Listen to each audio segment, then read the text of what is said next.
是去年的体验营，所以我原本以为这一次也是跟我同年龄的小孩跟我一起参加，然后就想说这次也可以当队服，觉得很开心。因为去年的体验营，我觉得当队服好像很有趣，然后也以为会很轻松，可是我后来才发现，这一次带的是小朋友，然后我觉得这个对我来说真的是一个大挑战，因为我原本真的很讨厌小孩，然后我也就不知道该怎么跟他们相处，就是在他们面前就是没有耐心，觉得他们为什么一定要那么皮，然后不听我讲话，然后所以想说，没关系，都已经决定了，我这一次就快乐学习的心情来参加这次的营会。然后呢，营会一开始，那些小孩真的很皮，我讲话都不听，吼他们也不听，可是不能凶他们，因为是营前训他都有讲，不可以对小孩很凶，可是怎么讲都不听。然后尤其是队上有一个小朋友，他呢第一天来就是都只做自己的事情，然后队服跟他讲话他也不理，谁跟他讲话都不理，跳舞的时候也不动，坐在地上赖着都不动。然后他是我营会一开始最大的瓶颈，我不知道怎么跟他相处。然后呢，第二天还是一样，他还是不愿意跟我们接触，然后就永远都把自己封闭起来。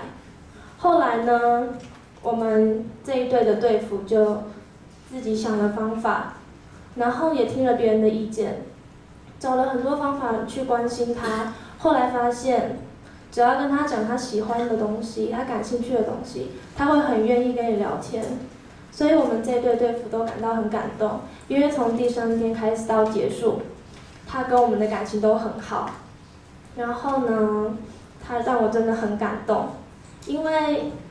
每一天他都还会带小礼物来给我，然后呢，从一开始都不理我，然后还攻击我们，然后到后来是很贴心的，会安慰你，然后还会送你东西。我觉得营会当中让我最感动的就是这个小孩，他让我学到我应该要找方法，而不是自己一个人，然后在那里紧张。你要跟团队在一起。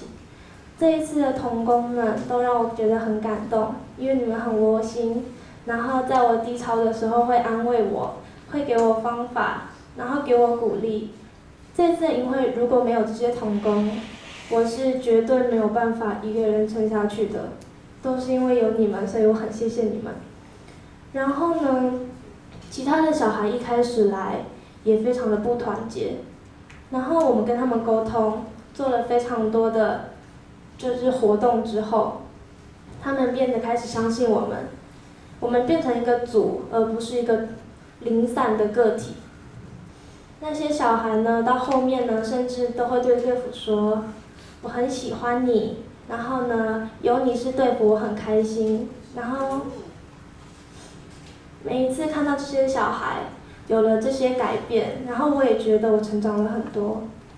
我觉得比以前还有耐心，可以对小孩子有耐心了，不会想要去凶他们，或是觉得很不耐烦。我觉得这是我在这些小孩身上学到的。我在他们身上学到，一个团体不是只有我一个人，有很多人都陪着我，然后我需要在那些人当中有什么样的姿态，用什么样的方式在整个团体中生活，然后呢，要怎么样去对付一些比较麻烦的问题，找到很多适合的方法，才可以吸引小孩子的注意。然后我觉得我也成功了，成功的可以跟那些小孩子进行很多良好的互动。连到最后一天的献心会，我看到他们都有非常大的改变。然后我那个时候在唱歌的时候，真的哭得非常惨，因为我不想要离开他们。我觉得他们就真的像我的弟弟妹妹一样，我很想要再继续照顾他们，在他们成长的过程中继续给他们鼓励，然后给他们加油。他们还非常窝心地安慰我说，你不要哭，然后我们都会在这里陪你。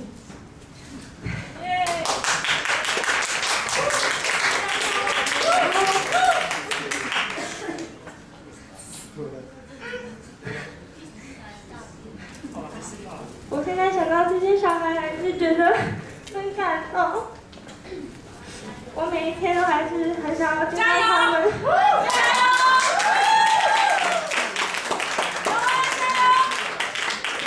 我每一天都很想要再见到他们，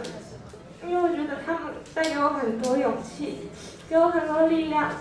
在这次的营会，我一直以为我不会做一个很好的队服，可是他们鼓励我，他们说我很棒，所有的同工也是给我很多肯定。真的很谢谢嘉南的同工，你们真的很棒，